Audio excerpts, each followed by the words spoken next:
Assalamualaikum warahmatullahi wabarakatuh. Selamat pagi dokter dan teman-teman. Hari ini saya akan menyampaikan interpretasi kasus 3 mengenai hepatitis. Oke, kita langsung saja ke kasus. Nah, diceritakan bahwa ada seorang pasien yang bernama Nona Happy, usianya 18 tahun dengan keluhan utama mata kuning sejak 3 hari sebelum berobat.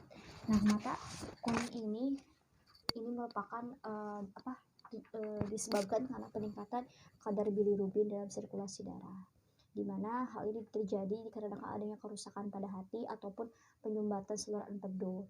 Jaundice ini disebabkan oleh 3 keadaan, yaitu prehepatik, hepatik, dan poshepatik. Kemudian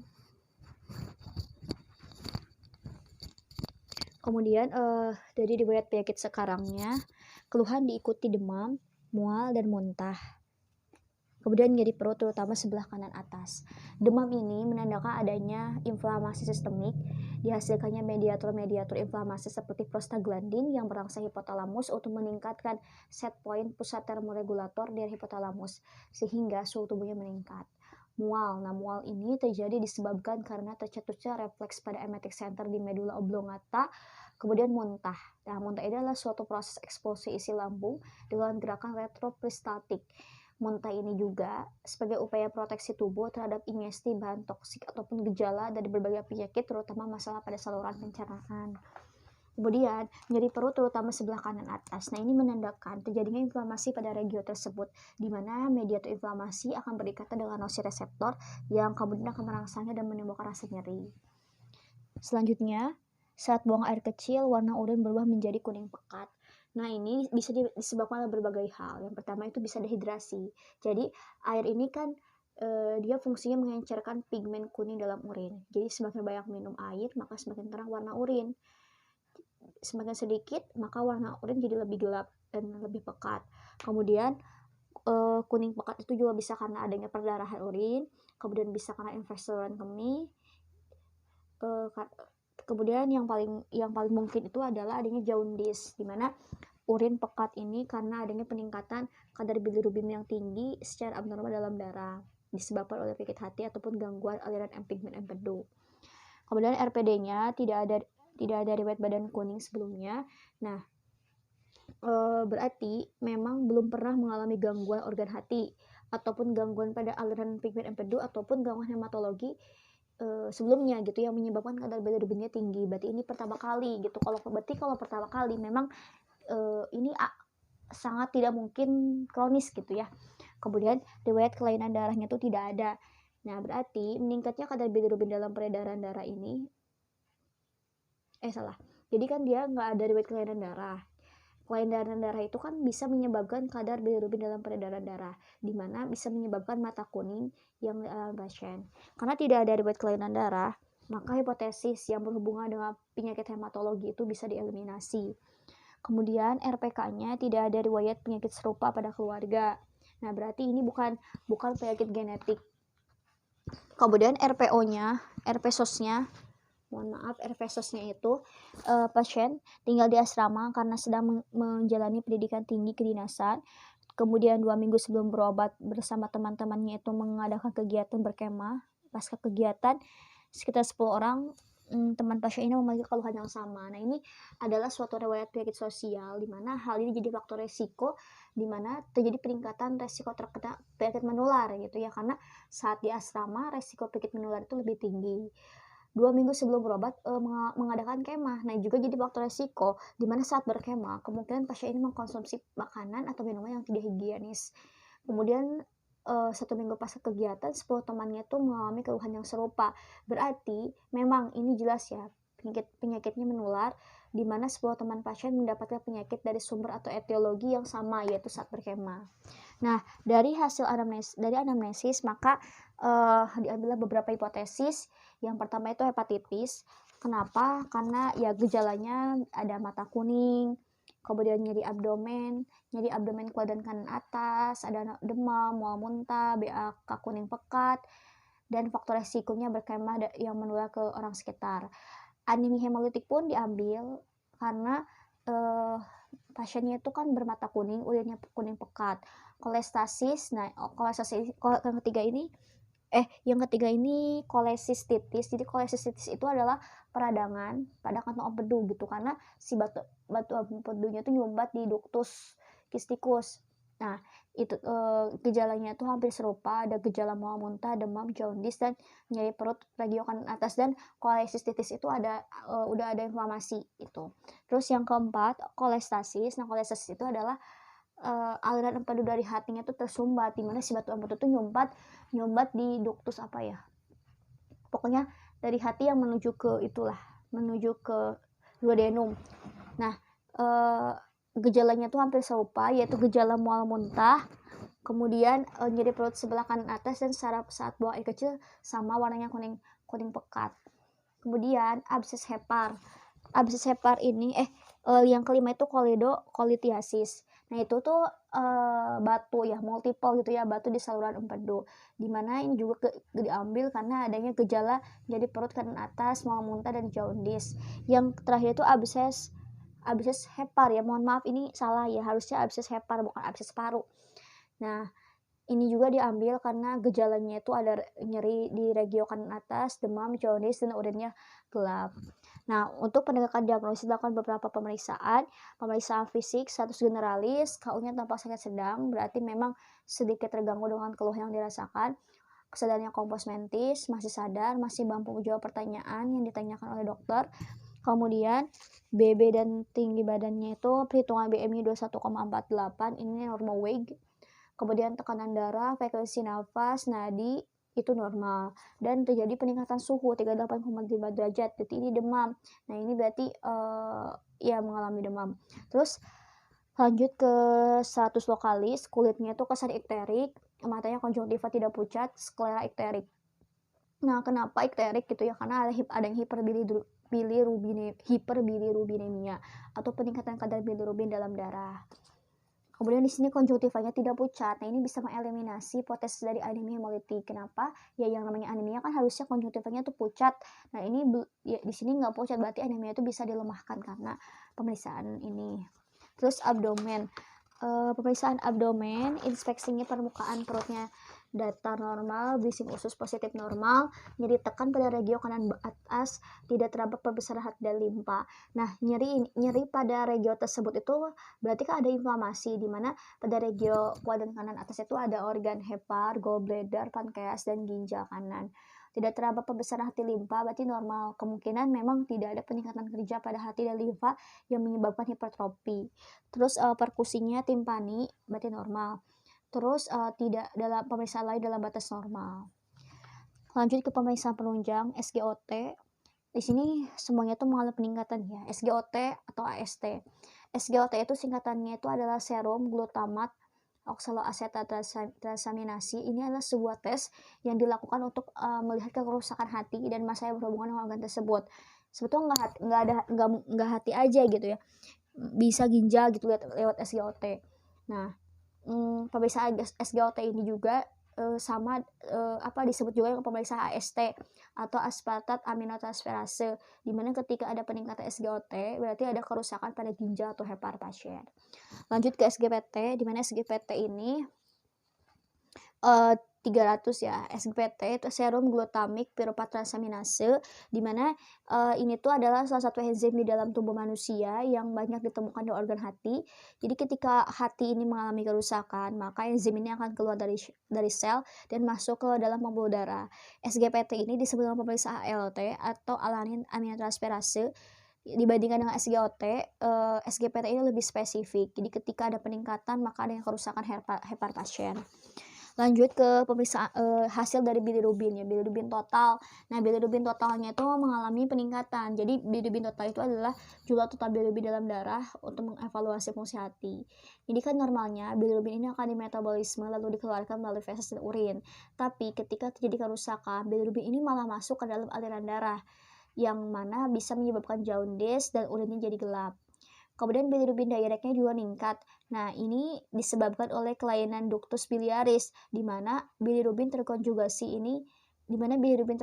dapat terbentuk dengan laju yang normal, tetapi karena adanya inflamasi jaringan parut, tumor ataupun bantu empedu ini malah justru menghambat ductus biliaris sehingga aliran empedu ke dalam usus atau eksesinya itu terhambat gitu. Jadi ya bilirubin direct itu bilirubin direct seperti itu.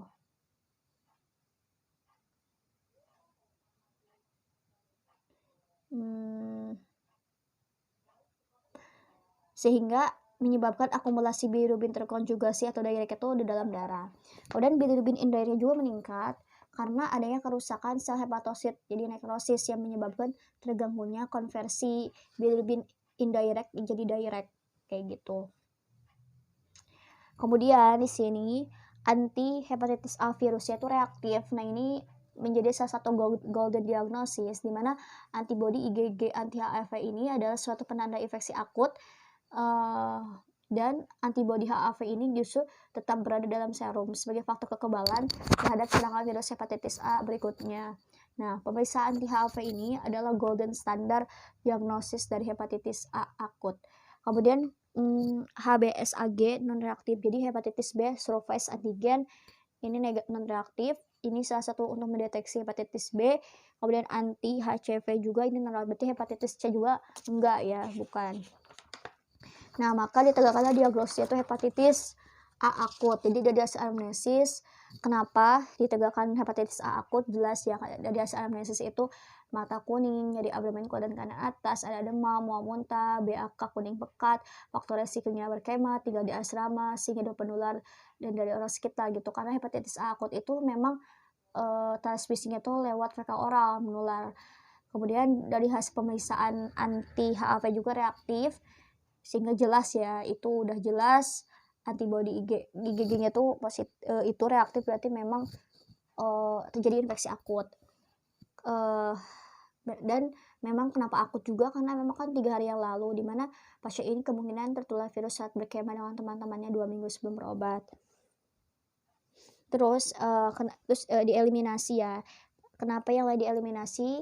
Yang pertama, anemia hemolitik itu dieliminasi karena pertama memang konjungtivanya seharusnya tuh anemis dan tidak ada riwayat kelainan darah juga. Terus kolestasis dieliminasi karena biasanya kalau kan kolestasis itu dia penyumbatannya tuh di ductus biliaris. Jadi ada aliran empedu dari hepar ke dalam duodenum itu terhambatnya. Itu biasanya terjadi hepatomegali atau splenomegali. Tapi di sini kan normal ya, hatinya tuh normal. Terus kolesistitis juga dieliminasi karena kolesistitis itu dieliminasi karena dia kan peradangan di vesika velea. Ya di sini nggak disebutin sebetulnya ada peradangan di vesika veleanya. Dan karena memang sudah ada golden diagnosis yaitu hasil laboratorium berupa anti HAV reaktif, itu bisa udah jelas gitu, yang lain itu bisa dieliminasi. Terus absces Hevar juga dieliminasi karena biasanya karena seharusnya itu biasanya urinnya tuh gelap dan biasanya kalau absces itu kan ditemukan bakteri gitu. Terus koledokolitiatis juga dieliminasi karena ya jelas gitu kan tadi anti HAV-nya itu udah reaktif. Maka untuk tata laksananya itu terapi suportifnya tuh simptomatik, analgetik, dan antipiretik. Jadi antipiretiknya tuh bisa dikasih paracetamol, dimana paracetamol itu sangat diperhatikan juga karena punya efek samping berupa hepatotoksik dalam dosis yang tinggi. Jadi ya mekanisme dari paracetamol ini menghambat enzim siklo-oksigenase dan menurunkan kadar prostaglandin, antipiretik. Kemudian untuk antiemetiknya itu dikasih domperidon, di mana kerjanya itu menghambat aksi dopamin dengan menginhibisi dopamin pada reseptornya. Jadi obat ini tuh memiliki afinitas yang cukup kuat pada reseptor dopamin D2 dan D3 yang ditemukan dalam kemoreseptor trigezon yang berada di bagian luar sawar darah otak yang meregulasi mual muntah. Jadi mekanisme ini meningkatkan kontraksi antrum dan duodenum sehingga meningkatkan pengosongan lambung. Kemudian untuk yang non farmakologinya itu bed rest. di mana pasien ini dianjurkan untuk istirahat total, tiarah baring, karena sebetulnya hepatitis A ini sifatnya itu bisa sembuh sendiri gitu. Jadi kembali aktivitas tuh minimal 10 hari dari awitan ikterik. Kemudian menghindari makanan berlemak, alkohol, dan bahan hepatotoksik. Dan karena efek sampingnya itu obat itu terakumulasi di hepar.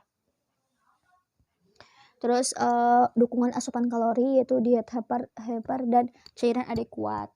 Nah, jadi ya diet tinggi kalori, rendah lemak. Ya ini tujuannya tuh biar pasiennya tuh nggak anoreksia dan nggak nausea. Terus selama fase akut ini dikasih kalori dan cairan yang adekuat, banyak minum air putih, atau mungkin kalau perlu itu dikasih cairan dari elektrolit intravena, ya tujuannya untuk menghindari dehidrasi.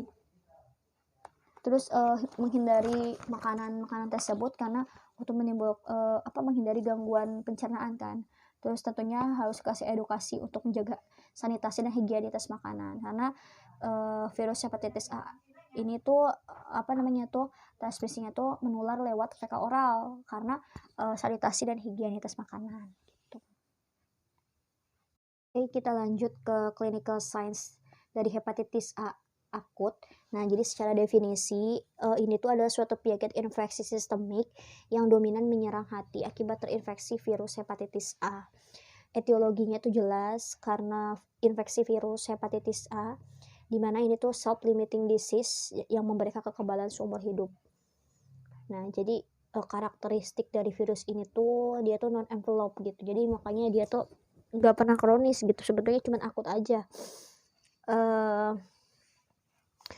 Kemudian epidemiologinya, periode inkubasi dari virus itu tuh sekitar 15 sampai 45 hari.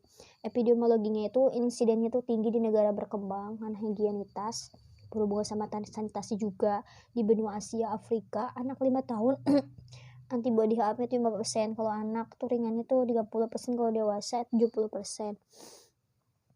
Kemudian faktor resikonya sanitasi dan higienitas yang buruk, kemudian riwayat penderita hepatitis sekitar, jadi ada penularan, usia lebih dari 49 tahun, dan penyakit hati kronis. Kemudian gejala klinisnya itu kayak ada fase-fasenya gitu ya. Jadi gejala hepatitis itu ada 4 tahap. Yang pertama itu fase inkubasi, terus fase prodromal yaitu praikterik, fase ikterik, sama fase penyembuhan atau konvalesen. Nah, saat fase inkubasi ini dimana waktu masuknya virus sampai timbul gejala. Kalau fase prodromal atau praikterik itu timbulnya gejala ikterus dan timbul keluhan gejala pertama seperti flu ringan, anoreksia, mual muntah, sama rasa lelah, malaise, sama demam ringan. Terus kalau fase ikterik itu muncul setelah 5-10 hari, tetapi dapat juga muncul bersama dengan munculnya gejala. Terus ada fase konvalesen atau penyembuhan. Ini tuh diawali dengan hilangnya ikterus dan keluhan lain, tetapi hepatomegali dan abnormalitas pulsa hati itu mungkin saja tetap ada. Nah, itu. Kemudian diagnosisnya, anamnesis gejalanya itu seperti demam, cepat lelah, mual muntah, rasa tidak nyaman pada perut, riwayat kontak dengan penderita hepatitis A, riwayat pergi ke luar negeri gitu ya, itu untuk anamnesisnya. Sedangkan untuk pemeriksaan fisiknya,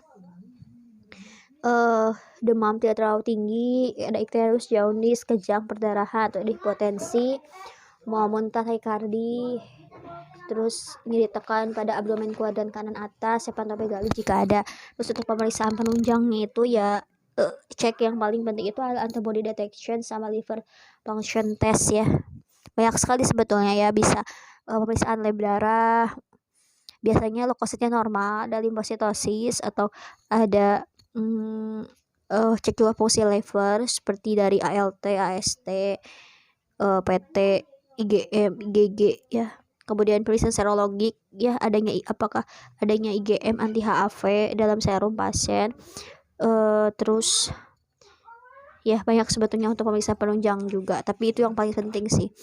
Terus untuk patofisiologinya mungkin nanti kita ceritakan. Kemudian untuk komplikasinya, bisa relapsing hepatitis atau fulminant hepatitis, encephalopathy hepatitis, sama kolestasis hepatitis. Selanjutnya pencegahannya yaitu dengan cara imunisasi ya. Pemberian vaksin hepatitis A dengan vaksin inaktif untuk populasi resiko tinggi tertular HAV, di mana anak usia lebih dari 2 tahun, terutama anak di daerah endemis, penyakit hati kronis, dan kelompok lain. Jadi vaksinasi ini dilakukan secara 2 kali, suntikan kedua atau booster antara 6-18 bulan setelah dosis pertama. Terus yaitu untuk imun. Terus sebetulnya banyak sekali ya pencegahannya, bisa menjaga kebersihan pribadi, lingkungan baik, terus keamanan pangan, menjaga kebersihan makanan gitu. Terus untuk tata laksananya ada farmako sama non farmako. Untuk yang farmakonya itu simptomatik. Kalau demam ya dikasih antipiretik, analgetik, contohnya tuh kayak metamizol. Kalau mau muntah dikasih antiemetik, terus bisa dikasih imunoglobulin hepatitis A. Terus untuk yang non farmakologinya itu bed rest ya untuk yang fase akut, dan tentunya hindari obat hepatotoksik. Suportifnya itu tirah baring, dieting kalori, dan menghindari konsumsi alkohol. Untuk prognosisnya itu Dubia admonam, di mana hepatitis A ini sifatnya itu self limiting dan imun akan terbentuk seumur hidup terhadap virus. Rekurensi dan perubahan dari akut menjadi kronis itu jarang sekali gitu. Karena ya jarang gitu. Memang hepatitis ini tuh kayak cuman numpang lewat aja virusnya, jadi kayak cuma ikut sintesis protein doang, terus dia ikut mati gitu virusnya tuh, cuma numpang lewat aja kayak gitulah ya. Mungkin itu saja sih untuk CS-nya. Selanjutnya adalah patofisiologi dari case 3. Jadi diceritakan Nona Happy usia 18 tahun, tinggal di asrama. Nah, tinggal di asrama ini adalah faktor resiko di mana asrama ini memiliki sanitasi dan higienitas yang buruk. Dan dia berkemah dengan teman-temannya, di mana saat berkemah itu kan makanan dan minuman itu bisa saja tidak higienis dan bisa terkontaminasi oleh virus hepatitis A. Nah ini tuh menjadi sumber penularan, transmisinya lewat fekal oral, jadi feses, jadi kemakan gitu ya. Dimana si hepatitis A virus ini masuk ke GI tract, dimana virus ini tahan asam, tahan HCl, dan bisa lolos di lambung, masuk ke siklus enterohepatik, siklus aliran darah ke hati, di mana berikatan dengan reseptor HAVCR1 di sel hepatosit dan terjadi endositosis, kemudian terjadi replikasi dan sintesis protein di ribosom. Nah, makanya sel hati atau hepatosit ini akan terinfeksi. Nah, hepatosit ini ada beberapa kemungkinan. Yang pertama, dia tuh bisa lisis dan mengalami apoptosis, atau dia bisa mensekresikan IFN gamma yang tujuannya itu dia nantinya melawan gitu ya. Jadi ketika ada virus, maka makrofag ini akan mengalami aktivasi dan akan timbul inflamasi dan mensekresikan sitokin. Sitokinnya itu ada interleukin 1, interleukin 6, sama TNF alpha. Kemudian mensekresikan PGE2, prostaglandin, hipotalamus. Makanya dia itu set point termoset itu akan mulai peningkatan sehingga akan timbul demam dan malaise. Dari inflamasi juga dia mengalami nyeri kuadran kanan atas. Nah, dari sana juga tata laksanya itu bisa dikasih obat antipiretik dan analgetik, bisa macam-macam ya. Di sini bisa dikasih acetaminophen atau juga boleh metamizol atau mungkin paracetamol, tergantung. Terus dari sini juga ketika sel hatinya terinfeksi, maka hepatitis A virus ini menghasilkan protein spesifik, kemudian ke MHC kelas 1. Kemudian sel T ini akan mengalami aktivasi sel T CD8+, kemudian menghasilkan pervalin dan granzim, induksi apoptosis, dan fungsi hepar ini akan mengalami penurunan. Tentunya ketika fungsi hepar mengalami penurunan, ini tata laksananya itu harus menghindari alkohol, makanan berlemak, dan bahan-bahan hepatotoksik lain, juga diet dari cairan yang adekuat. Ketika fungsi heparnya menurun, maka akan jadi akumulasi hepatotoksin dan aktivasi kemoreseptor triglyceride ke hepatic center, sehingga akan mengaktifasi saraf ke GI tract dan terjadi retroperistaltic action dan akan timbul mual muntah gitu. Nah, dari aktivitas Z ini tata laksana itu dikasih antagonis dopamin yaitu domperidone.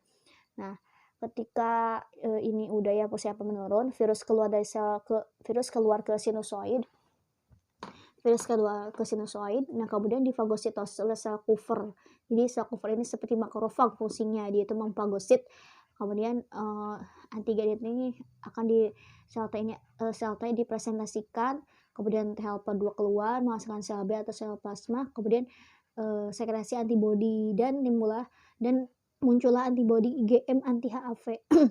Jadi ketika di pemeriksaan lab ini hasilnya reaktif. Kemudian terjadi gangguan metabolisme bilirubin, di mana dalam metabolisme bilirubin ini ada enzim UGT yang fungsinya itu mengkonversikan unconjugated bilirubin menjadi conjugated bilirubin. Karena enzimnya menurun, maka konversinya itu akan menurun, maka akan terjadi peningkatan unconjugated bilirubin di pembuluh darah.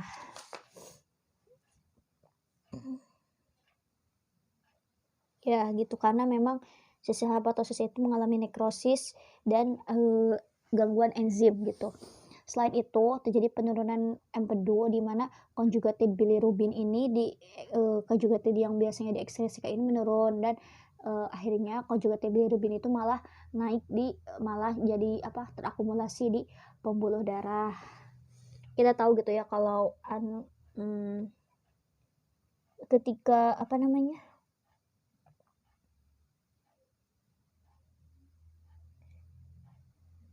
ya pokoknya gitulah ya. Jadi ketika terjadi penurunan empedu karena adanya sumbatan, contohnya tuh, maka conjugated bilirubin harusnya diekskresikan ini ke feses atau urin, malah nggak diekskresikan, malah dia ya udah terakumulasi di pembuluh darah. Akhirnya kadar bilirubin di pembuluh darah ini jadi naik. Makanya akan timbul berbagai gejala di mata, skalanya tampak iterik, di ginjal eksesi bilirubin, urin yang jadi pekat, dan di lapisan kulit tampak kuning jaundice. Nah, ketika kadar bilirubin di pembuluh darahnya naik terdeposit, maka tata laksana itu yaitu dengan bed rest, aktivasi minimal, istirahat minimal 10 hari dari habitat ikterik. Selain itu, ketika fungsi hepat menurun, ketika hepatosis mengalami penurunan fungsi, akan terjadi pelepasan isi seluler ke aliran darah, yaitu SGOT dan SGPT-nya naik. Kemudian ketika itulah udah berarti ya mungkin itu saja sih untuk patofisiologi dari hepatitis A akut.